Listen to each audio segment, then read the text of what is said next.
Howdy everyone and welcome back to a brand new video. If you enjoy the content here on the channel, then please like and subscribe for more like this one and leave your thoughts in the comment section below. I always read them and I always enjoy seeing them.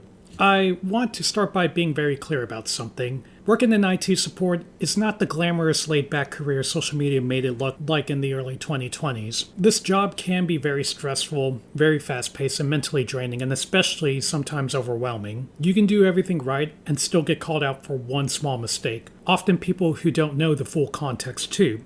So this isn't an influencer cute coffee shop tech life video. This is what the job actually feels like, and this is me explaining a real day in the life for an IT support specialist. Now, to be clear, in IT, titles can be confusing. Help desk, support specialist, technology analyst, or desktop support. Many of these fall into the similar category. I work as a contractor, and my contracting title says IT senior specialist, but the company I support calls the role IT desktop support technician or IT field service technician. Essentially, that means I handle both remote troubleshooting and on-site hands-on support. And normally, the very first day when I walk into work, the day starts immediately for me. I log in my hours and I check my tickets, which are divided into incidents, task, or incident task. And documentation is very strict.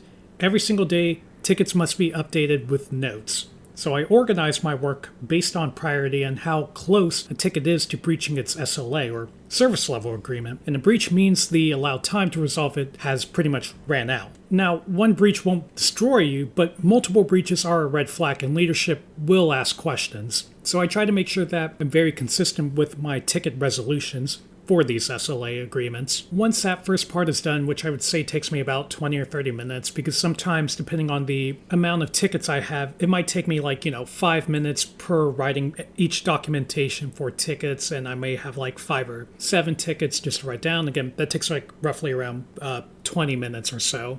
So after organizing that, I start by contacting users, and this can range from phone calls, or if they don't answer, I message them through a Google chat. And sometimes if they still don't answer, then I document it. That process, once again, can take an extra 20 or so minutes just for me to even contact them. So you can kind of see how that already can rack up a few minutes. And I say a few minutes, but I mean more like 40 or 50 minutes. That's already an hour out of your day that's done.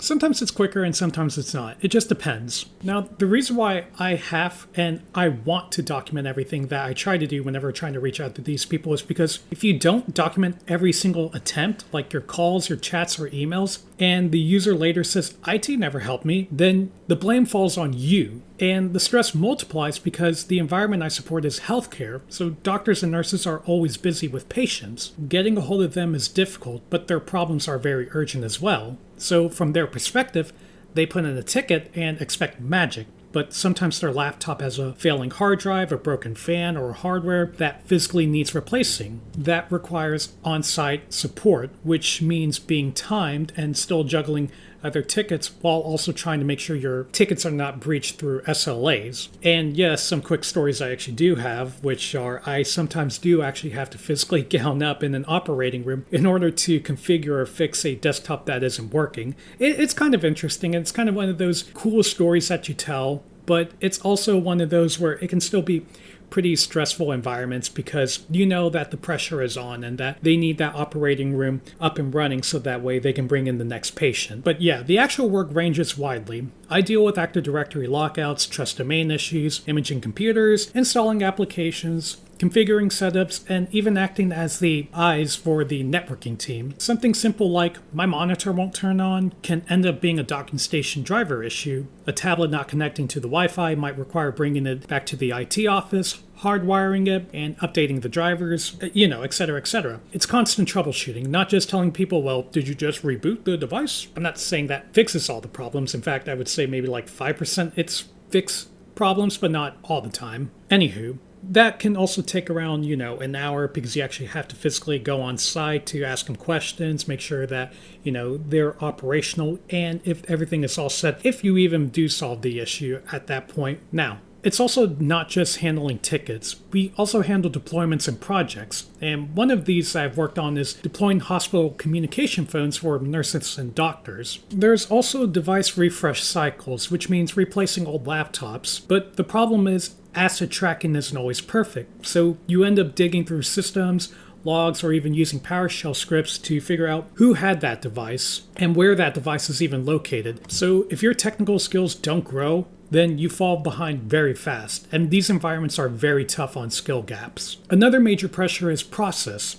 IT is not just about fixing problems, it's about following company policy exactly. And here's another story that I have. I once replaced a broken 16-inch laptop with a 14-inch because no similar used devices were available for that 16-inch. And I told the user she might need to order a new one, she might need to order a new 16-inch laptop. But when my tech lead found out, he corrected me by saying that only leadership decides that, and we're supposed to replace like for like, or meaning if you have a 16-inch laptop, then you should replace it with a 16-inch laptop. But the issue is that we didn't have any. Normally the rule is that if a user is experiencing an issue with one of their laptops, and if it's not on the refresh lifecycle sheet, then you have to provide them a laptop that has already been used that we have available, not a brand new one, because those are being used for deployment refresh life cycles that actually do need it, which are on the refresh sheet. But anywho, later we learned new ones could be used in certain cases, and even my coworkers were confused with this communication, and this is what I mean by the kind of miscommunication that happens constantly, and you're often stuck making decisions under pressure with incomplete information. People assume IT support sits around doing nothing, and that's not the reality of it. We're constantly checking our emails, monitoring tickets, messaging users, reviewing logs, walking across buildings, documenting everything, and staying ready. And on top of that, we have an on-call rotation as well, which means a 2 a.m. call comes in, we have to solve that issue, which also means coming into work the next day. Now, granted, you could readjust your hours, because if you do an on-call support that is after hours at once again 2 o'clock in the morning, then you can readjust your hours. So that way you can leave earlier, you can sleep in later, but that also means that you don't get paid overtime if that's something you want to. It's kind of like either you get paid overtime, but you have to work the next day, or you can leave early, but you don't get paid overtime. So you know what I mean. The point is that in a hospital environment, that can be intense. And with that kind of day in the life scope, the question does become, why do I stay in IT personally?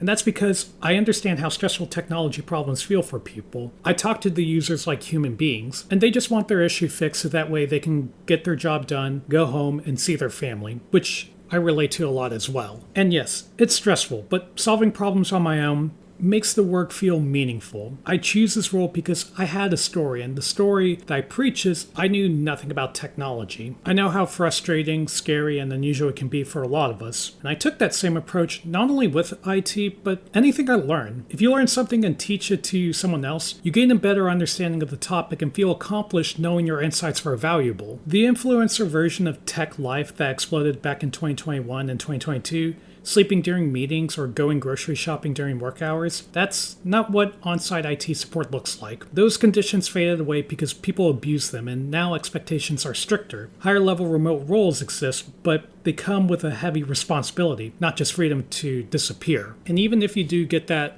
remote position, such as being a network admin, you're still going to get bombarded with question after question after question. And if you don't know the system that you're trying to manage, plus the production that it's trying to use, if you don't know the scale of it, then when a problem does come about, leadership is going to turn to you and they're going to ask you what the hell was happening, or why the heck did you not fix this sooner than before? Footprints do exist, and they will come back after you. Now, I could say that yes, you could script and you could get away with it, which is very much a very great possibility. You automate your job, which I heavily encourage, but that's one of those things where you do have to work smarter, not harder, which can be very tricky, but it's very possible. Anywho, the main message is this.